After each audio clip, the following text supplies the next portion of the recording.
They always go to score some purples. They get 4 in the goal. You must now switch turns. All of the red cubes have been knocked off the post. That's a 15-point bonus for teams. At 15 seconds, they always is scoring more greens into that goal. They're looking to get some more cubes. See if they can get it into that last empty goal. With 5 seconds left, they lift up to get 2 in for that bonus. Can they cross the plate in time?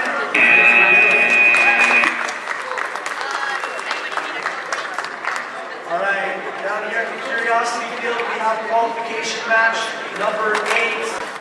We have 8010B.